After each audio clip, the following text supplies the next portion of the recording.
All right, shalom, shalom. First and foremost, I'm going to give all praise, honor, and glory to Yahweh, Ba'ashem, Yahushai, Ba'ashem, Rakakwadash. Double honors to my elders and apostles of Great Millstone, who rule well and teach well, being great in his own touch on our brothers. And peace and blessings to those from Lakewood, well, I'm part of that number. I'm the brother Kadar from the G-Man's Branch, Chicago. Come back another video. This video is going to be entitled Northern Kingdom Coming to the Western Hemisphere. All right, this is for people coming in, wondering why, Israel split. And I'm gonna get straight to the history, man. It's gonna be another history video. I'm gonna start off at 1 Kings 11:1. But King Solomon loved many strange women together with the daughter of Pharaoh, women of the Moabites, Ammonites, Edomites, Zidonianites, and Hittites, of the nations concerning which the Lord said to the children of Israel, "You shall not go into them, neither shall they come into you. For surely they will turn away your mind after their gods." Solomon clave unto these in love. All right. I'm going to skip to verse 4. It said, "For it came to pass when Solomon was old, that his wives turned away his heart after other gods. And his heart was not perfect with Yahweh, his power, as was the heart of his David, his father." So he wasn't on point no more, because when you get older, you get weaker physically, you get weaker mentally, just because you're of old age. So he was dealing with these young, beautiful women of these other nations. They was able to steer his mind, because of him not having that mental fortitude like he did, at his young age. So, they turned his mind, You know how women are, using their beauty, soft talking you. And he was an old man, so he gave into it, For Solomon went after Ashtoreth, the goddess of the Zidonians, that's an idol, and after Milcom, the abomination of the Ammonites. And Solomon did evil in the sight of Yahweh, and went not fully after Yahweh, as did his father. Then Solomon built in high place for Chemosh, the abomination of Moab, and the hill that is before Jerusalem, and for Molech, the abomination of the children of Ammon. And likewise did he for all his strange wives, which burnt incense and sacrificed unto their gods. So he built, temples and stuff for all his women's god, of the heathens. And Yahweh was angry with Solomon because his mind was turned away from Yahweh, God of Israel, which had appeared unto him twice.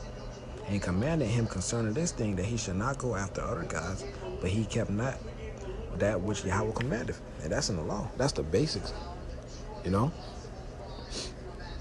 Wherefore Yahweh said unto Solomon, "For as much as this is done of thee, and thou hast not kept my commandment and statutes, which I have commanded thee, I will surely rend the kingdom from thee, and I will give it to thy servant."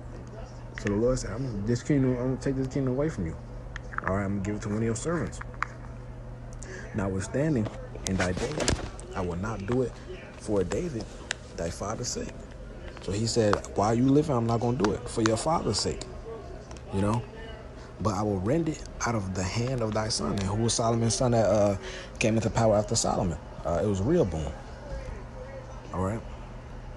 Howbeit, I will not rend away all the kingdom, but give one tribe to thy son for David, for David my servant's sake, and for Jerusalem's sake, which I have chosen. And Yahweh stirred up an adversary unto Solomon, Hadad the Edomite. He was one of the king's seed in Edom. All right. So when King David sent his nephew Joab, to Edom, the Hadad, which it said, where is it? Give me a second. Yeah, he was of the bloodline of the king of Edom. He fled into Egypt. All the days of David. When David passed away, he told the Pharaoh, which he had the favor of the Pharaoh. The Pharaoh gave him his daughter. Let me go back into my land. Because King David was going heavy on these demons, man. These heathens, man. All right. And that shows you right there, as it says in the book of Judith, when we go off, the Lord stirs up our adversaries, man. Just puts the spirit on them, and to try to combat us, man. All right. Now, let me read 1 Kings 11:21. And when Hadad heard in Egypt that David slept with his father, so David passed away. And that Joab, the captain of the host, was dead, so Joab also was passed away. Hadad said it to Pharaoh, because Joab was, David's nephew. That was like his hitman, his right-hand man, when it comes to warfare. Hadad said to Pharaoh, let me depart, that I may go to my own country. Pharaoh tried to make him stay, but he wanted to go. Now I'm going to skip to verse 23. And the Most High stirred him up another adversary, Rezon, the son of Eliada, which fled from the Lord, Hadadezar, king of Zobah. And he gathered men out of him, who became captain over a band when David slew them of Zobah. And they went to Damascus and dwelt therein, and reigned in Damascus. And he was an adversary to Israel all the days of Solomon. Beside the mischief that Hadad did, he abhorred Israel and reigned over Syria. And Jeroboam, the son of Nebat, an Ephrathite of Zerah, he became an adversary for Israel, man. Now I'm going to keep reading verse 26. Jeroboam, the son of Nebat, an Ephrathite of Zerah, Solomon's servant, he was an Ephraimite, whose mother's name was Zeruiah, a widowed woman. Even he lifted up his hand against the king. And this was the cause that he lifted up his hand against the king. Solomon built Millo, and repaired the breaches of the city of David his father. And the man Jeroboam was a mighty man of valor. And Solomon, seeing the young man that he was industrious. Now, damn, I should have got it. Let's get that word, industrious. All right.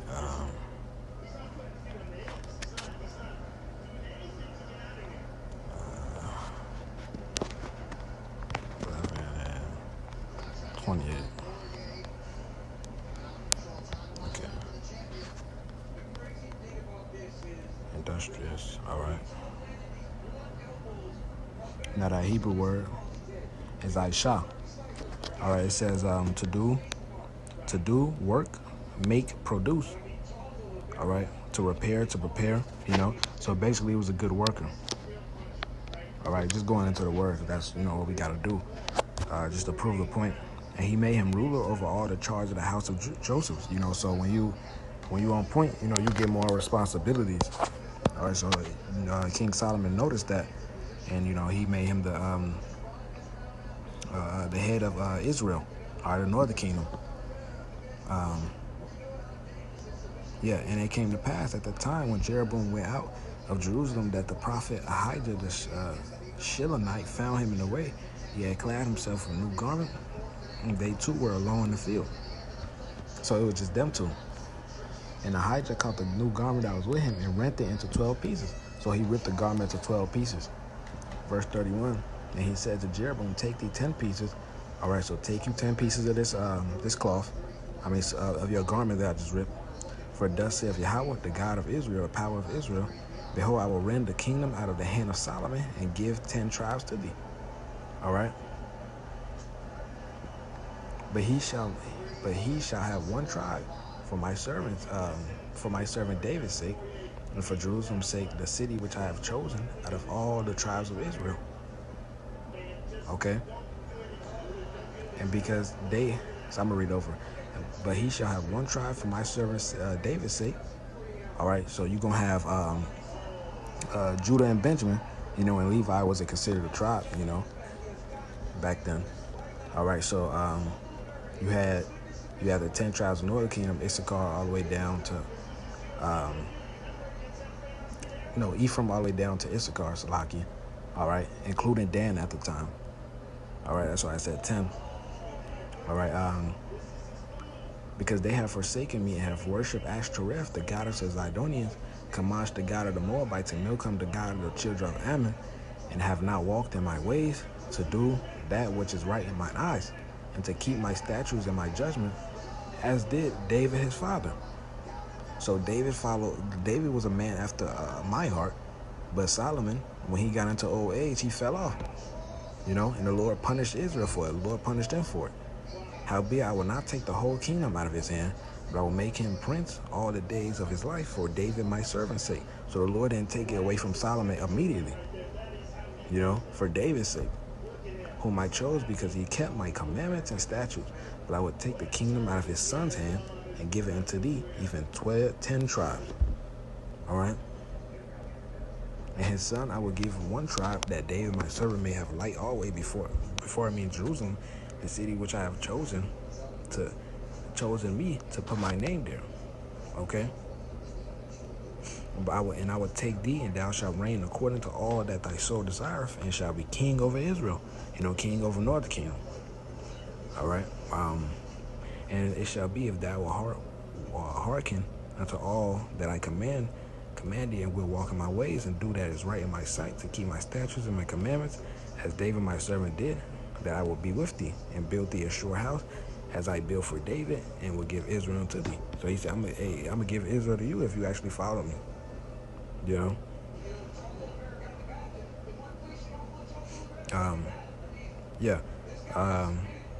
And I will for this afflict the seed of David, but not forever. Solomon sought therefore to kill Jeroboam, and Jeroboam arose and fled into Egypt, and Shishak king of Egypt, and was in Egypt until the death of Solomon. Solomon tried to take him out, and the rest of the acts of Solomon and all that he did.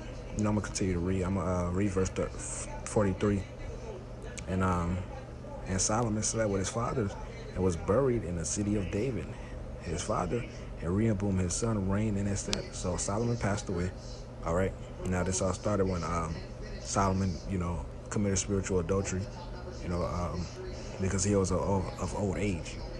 Now, First King 12 and Rehoboam went to Shechem, for all Israel were come to Shechem to make him king. All right. Now I'm gonna skip to. I'm gonna keep reading Salaki. And it came to pass, when Jeroboam the son of Nebat was yet in Egypt, heard of it, for he was fled from the presence of King Solomon, and Jeroboam dwelt in Egypt, that they sent and called him. And Jeroboam, all the congregation of Israel, came and spake unto Rehoboam Solomon's son, saying, Thy father have made our yoke grievous. All right, grievous labor. Now therefore make thou the grievous service to thy father, and his heavy yoke which he put upon us lighter, and we will serve thee. Okay, so he said, lighten the burden, and we're going to serve you. And he said unto them, depart yet for 3 days, and then come to me. And thy people departed. So he said, go and come back in 3 days. I'm going to give you your answer. All right, and King Rehoboam consulted with his old man. He consulted with the men of experience, the men of wisdom. And they gave him the correct answer. They told him, hey, if you lighten the burden, they're going to serve you forever, But Rehoboam, he wasn't right, man. I'm going to read verse 8. It said, but he forsook the counsel of the old men, which they have given him, and consulted with the young men that were growing up with him. So the people he grew up with, he got advice from them. Your friends and stuff like that. You're not supposed to take advice from them, man. Especially you being a king. All right? The whole nation's in your responsibility that were growing up with him and which stood before him. All right, he said unto them, what counsel give ye that we may answer this people who have spoken to me, saying, make thus yoke, which thy father did put upon his lighter. All right. They basically told him to make the yoke worse. I'm going to skip to verse 11. And now you could read verse 10. And now whereas my father did lay you with a heavy yoke, I will add to your yoke. My father have chastised you with whips, but I will chastise you with scorpions, man. All right, so they basically told him, hey, tell him, I'm going to make your affliction worse. All right. So Jeroboam and all the people came to Rehoboam, third day. So they came. All right. This is what Rehoboam said. Verse 14, and spake to them after the counsel of the young men, saying, my father made your yoke heavy, and I will add to your yoke. My father also chastised you with whips, but I will chastise you with scorpions. Okay? Wherefore the king hearkened not unto the people, for the cause was from Yahweh, that he might perform his saying, which Yahweh spake by Ahijah the Shilonite unto Jeroboam the son of Nebat. So when all Israel saw the king hearken not unto them, the people answered the king, saying, what portion have we in David? Neither have we inheritance in the son of Jesse. To your tents, O Israel, now see to thine own house, David. So Israel departed into their tents. Verse 18. Then the king of Rehoboam sent Adoram, who was tribute, And all Israel stoned him with stones. So they killed him, that he died. Therefore, King Rehoboam made speed to get him a chariot to flee out to Jerusalem. So he had to get up out of there, man. So Israel rebelled against the house of David, and to this day, So that's when they split. So it came to pass when all Israel heard that Jeroboam was come again, they sent and called him into the congregation and made him king over all Israel. So he was king over the northern kingdom. There was none that followed the house of David, but the tribe of Judah only. Judah, Benjamin, and Levi. But at first Levi was with the northern kingdom, but they sent him to the southern kingdom, because Levi was in the suburbs of every tribe. They didn't have a particular land to themselves because the Lord was their inheritance, man. And when Rehoboam was come to Jerusalem, he assembled all the house of Judah and with the tribe of Benjamin 184,000 chosen men. So 180,000 chosen warriors to fight against the house of Israel to bring the kingdom again to Rehoboam the son of Solomon, to try to get the kingdom back. But the word of the Most High came to Shemaiah the son of the Most High saying, speaking to Rehoboam the son of Solomon, king of Judah, and to all the house of Judah and Benjamin, and to the remnant of the people, saying, thus saith Yahweh, ye shall not go up, nor fight against your brethren, the children of Israel. Return every man to his house. So they told him, hey, don't go fight him. And they hearkened to the Lord. All right. Then Jeroboam said in his heart, now shall the kingdom return to the house of David, because he seen they hearken to the Lord. If this people go up to do sacrifice in the house of Yahweh at Jerusalem, then shall the heart of this people turn again unto the Lord, even unto Rehoboam, king of Judah, and they shall kill me, and go again to Rehoboam, king of Judah. Whereupon the king took counsel and made two calves of gold, and said unto them, it is too much for you to go up to Jerusalem. All right. So he said, if y'all don't want to go up to Jerusalem, behold thy gods, O Israel, which brought thee up out of the land of Egypt. So Jake built the same similar calves, the one that they made Aaron build. All right, and said, this is the God that freed you out of Egypt. All right. So let me check how many. Damn. I probably might have to make it part 2. And he said, the one in Bethel and the other he put it down. And this thing became a sin, for the people went to worship before the one, even unto dance. So people went to go worship the idol. And he made a house of high places, and he made priests of the lowest of the people, which were not of the sons of Levi. All right. Yeah, that was the point. So at that time, Jake started to go off. Northern kingdom, southern kingdom started worshiping idols. So what did the Lords do? The Assyrian, they put the northern kingdom into heavy bondage, and they took them into captivity. All right. And then what happened to the southern kingdom? The Babylonians took over them. They sacked the temple. Let me try to find it real quick.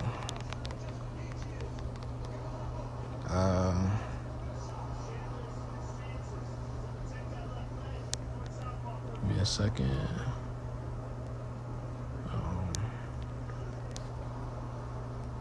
Salakia. Judah.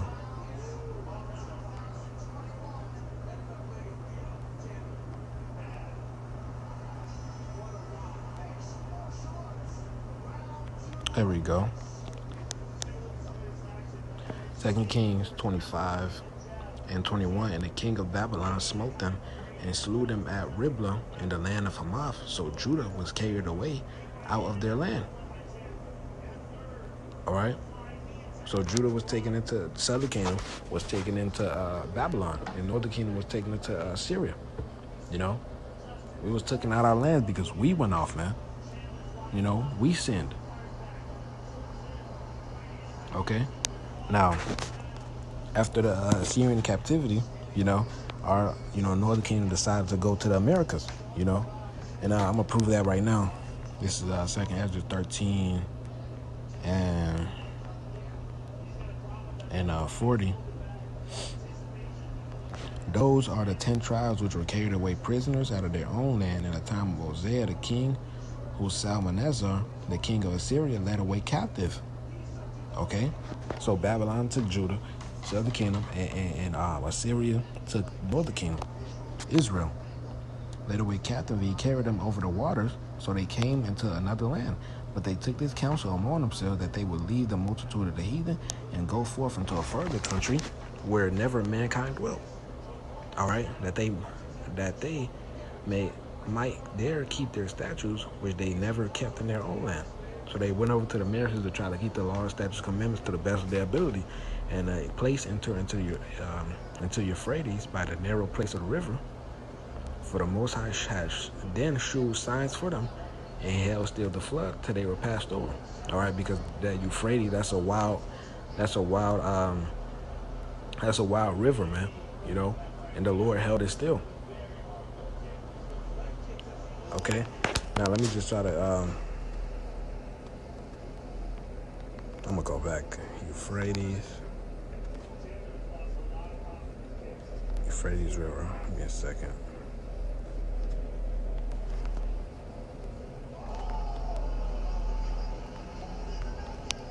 I need a map.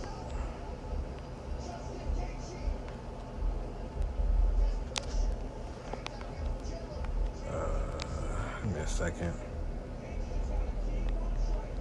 Yep, Euphrates map. All right. So Jake took the Euphrates River and crossed all the way over to the Americas. All right. I wish I could like make an arrow of it, but it is what it is. And what I'm gonna continue to read is gonna prove it. Okay. For the Most High have shown them signs for them, and held still the flood till they were passed over. For though that country there was a great way to go, namely of a year and a half, in the same region is called Asareth. Now that's the Western Hemisphere. Then dwelt they there unto the latter time, and now when they shall begin to come. Okay. So now we just gonna prove. Give me a second. You know, 'cause I already wrote this. I already wrote all this down. Okay. Let me get this First Kings again. Because believe it or not, First Kings 9 and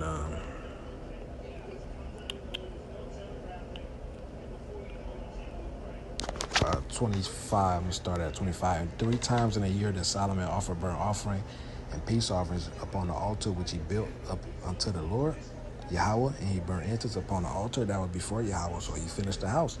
And King Solomon made a navy of ships in Ezion-Geber, which is beside Eloth, on the shore of the Red Sea, in the land of Edom. And Hiram sent in a navy his servants, shipmen that had knowledge of the sea, with the servants of Solomon. Right, and those were Hamites. You know, look at those. What is that shit called? Those figures, man, with the head. You know, that you see in the Americas. I forgot what it's called, man. You know, with the fat noses. All right. If only I can remember what it is. You know, it's on the tip of my tongue. Lord, will I remember it? But I'm going to continue to read. And they came to Ophir and fetched from thence gold 420 talents and brought it to King Solomon. All right. And if you don't know, America, you know, has a lot of resources. They used to come back, you know, and bring so much stuff from America, man. All right. And this is chapter 10. And a navy also of Hiram that brought gold from Ophir, brought in from Ophir great plenty of almond trees and precious stones. Let me see what I wrote from the notes. Yep. I'm going to read verse 20. And 12 lions stood there upon one side.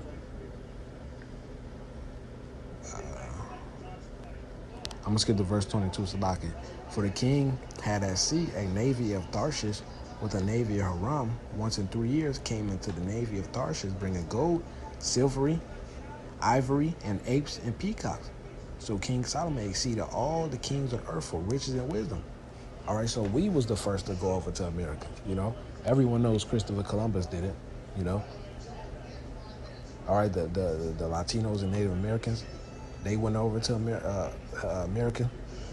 All right. You had the Mali Empire went over to America. You had the Vikings, which are our people, went over to the Western Hemisphere as well. All right.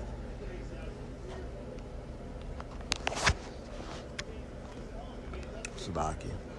Let me just prove this. Let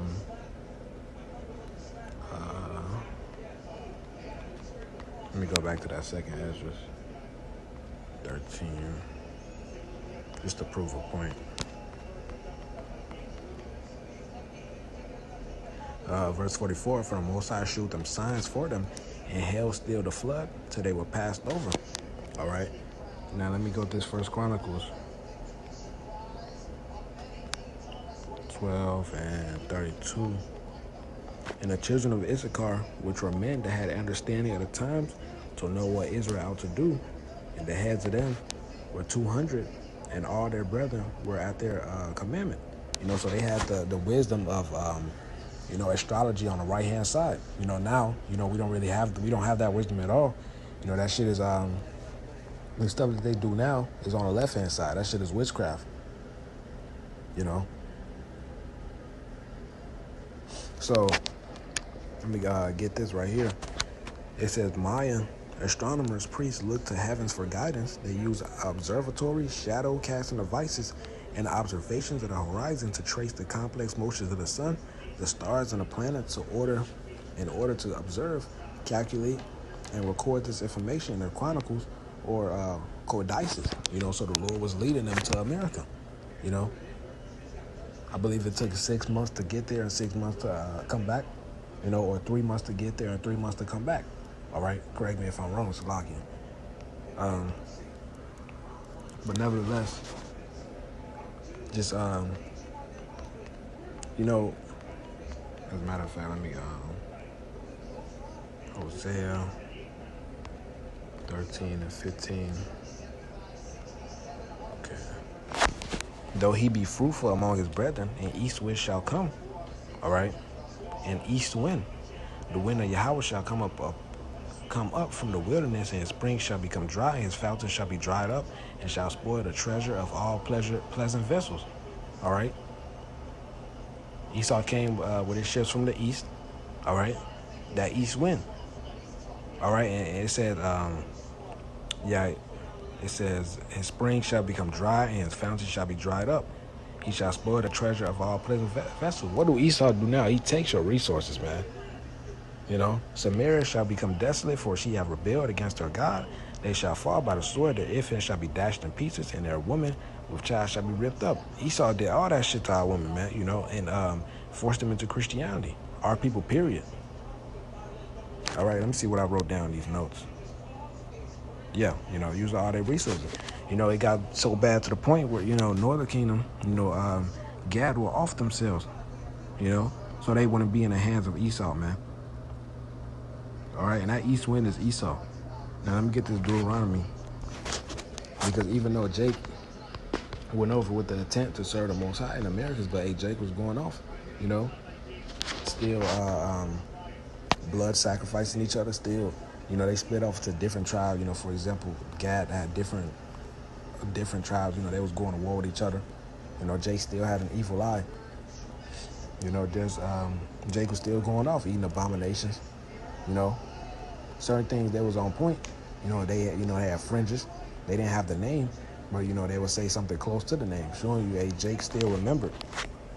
All right, this is Deuteronomy 28 and 49. Yahweh shall bring a nation against thee from far, from the end of the earth, as swift as the eagle flieth, a nation whose tongue thou shalt not understand. That's Esau, a nation of fierce countenance, which shall not regard the person of the old, nor show favor to the young. Esau don't show fucking mercy, man. Okay. Esau don't show mercy at all. And this had to happen because, we had to go into captivity again because it was prophesied, and we sinned against the Most High. All right? We went off, man. All right? Let me see what precept I should get next. And while Northern Kingdom was in the Americas, you had Jake still, on the east, all right, going through the Babylonian the Persian captivity, the Greek. You know, you had the, what is it called? The Hellenist time, man.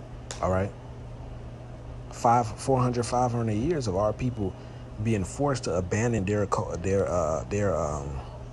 lineage, their culture, you know, and forced into. Let me get that. First Maccabees.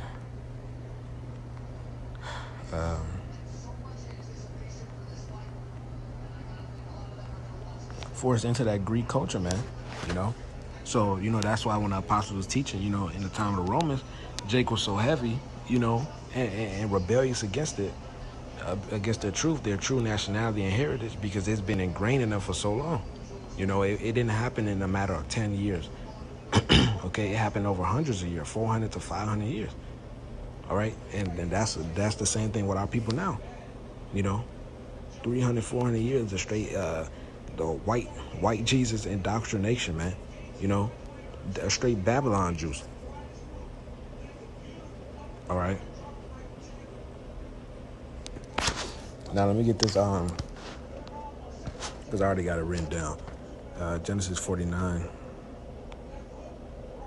and 14.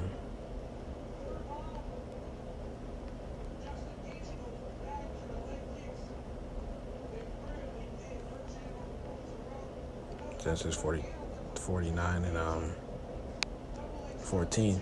Issachar is a strong ass. Count you down between two burdens. Now, an ass is a donkey, you know, and a donkey is workers, man, you know. And that two burdens is, you know, Issachar's catching hell, you know, in Mexico, in America. All right.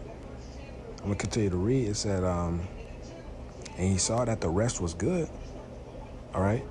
Hey, because that land, all right, Mexico, has a lot of good resources, man. All right, the whole Western Hemisphere. You know, Esau comes and take everything, you know. But that land has a lot of good resources, man. All right, and bowed his shoulder to bear and become a servant to tribute. All right. He's a strong ass. They the hardest workers in the world, man. All right, it's in their spirit. Okay. Let me get this. I can flee mountain.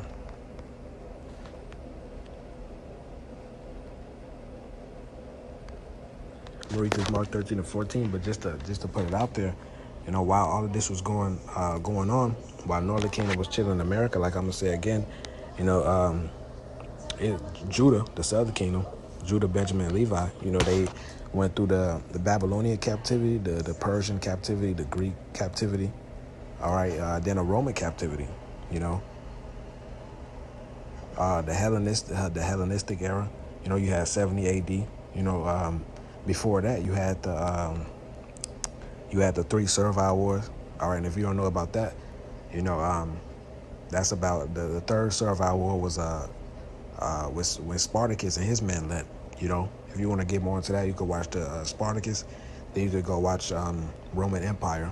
All right, Spartacus is on Prime Video, and Roman Empire is on Netflix, so you can watch that. But I will watch Spartacus first because the servile war came before Julius Caesar came into power, or you know, they were still alive at the same time, but it came before that whole show, you know. So it's just history. All right. Yeah, you know, Jake was going through the servile wars, or you had three servile wars, and you know where Jake, you know, being slaves, rebelled against the Romans, you know, and it wasn't just Jake, it was other heathens, you know, because one thing about Rome that made them so different, you know, they incorporated their slaves, you know, which was old warriors that they conquered, into their army, or they would make them gladiators, or they would make them slaves, you know, so they rebelled. All right, you had the Jewish-Roman War, and then you had 70 A.D., the second time Jerusalem, the temple was sacked, you know, after the Babylonians. All right. Now this is Mark 13 and 14, and we shall see the abomination of desolation spoken by Daniel the prophet standing where it out not. Let him that readeth understand that let them that be in Judea flee to the mountains. So the Lord said to flee to the mountains. Those are the mountains of Africa, man. Now they spread everywhere, predominantly the west. All right, because if you don't know, it was in 70 AD, but it started 66 AD. All right, and what they did, they starved Jake out. Limited the resources coming in. All right, then started to trap Jake. Jake was fighting, but they eventually lost. Took all the gold, took all the took slaves, took captives, took women. Killed the Jake. Threw him in the arenas, man. But majority of Jakes fled into Africa. You have that from Babylon to Timbuktu. You could read that. Although we don't need that, but that just boosted. And shows it's true. All right, millions. They tell you millions of quote unquote black Jews fled into Africa. And of course we got this Deuteronomy 49. I said 49. Deuteronomy 28 and 68. And Yahweh shall bring thee into Egypt again with ships. Now you don't need a ship to go from Israel to Egypt. You don't need a ship at all to go to Egypt, Israel to Egypt. All right. By the way, whereof I spake unto you, and that Egypt represents captivity, bondage. All right. And we went to America via ships, man. By the way whereof I spake, thou shalt see it no more again. So we never seen our land again. And there ye shall be sold unto your enemies for bondmen and bondwomen, and no man shall buy you. Meaning no man shall redeem you. Meaning no man shall save you, man. We still here. We waiting on the Lord to come redeem us, man. To come buy us.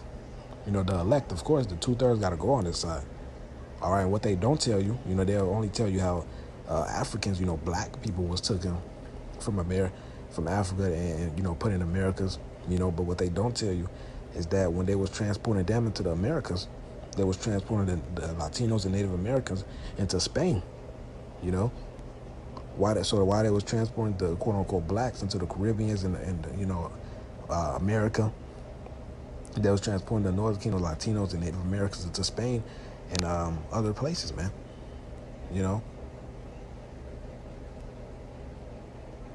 Okay, this is all after the Dark Ages, man. After that deadly wound was healed, but that's another video. Okay, this is just about our people going into the Americas. All right, so now, Judah and Israel are together again. All right. Those Latinos and Native Americans, we are predominantly in America. Okay, there's no arguments against that. This is Jeremiah 50 and 33. This is how you know the scriptures is cold, man. You just gotta have an understanding. The Lord gotta be dealing with you, man. And I'm saying that in humility.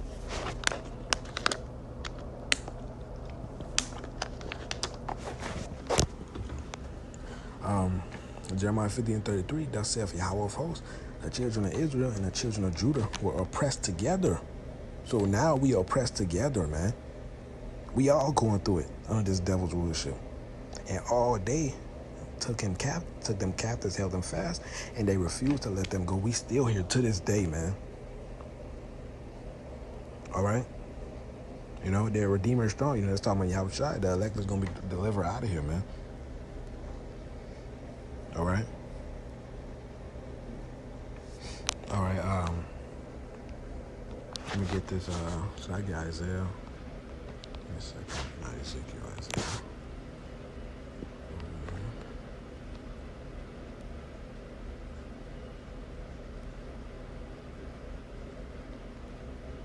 Nah, it's fine. I ain't gonna get that. Bro, this is Luke 2 and 30. Everyone knows this precept. For I knew that they would not hear me because it is a stiff-necked people. All right? Because we are rebellious people. Hey, Jake went off. We caused all of this because we went off, man. We suffering this because we sinned. But in the land of their captivities, they shall remember themselves. Now, we in America, we starting to remember ourselves, man. Starting in the 1960s with the Abba Bivens. Then you had King Masha, High Priest Ariel, High Priest Yaiquab, Apostle Har, Apostle Ramlab. All right? It's like I'm saying what? Apostle Tahar, Apostle Gabar, Apostle Rakal, Apostle Ramlab. And, they Tahar elders,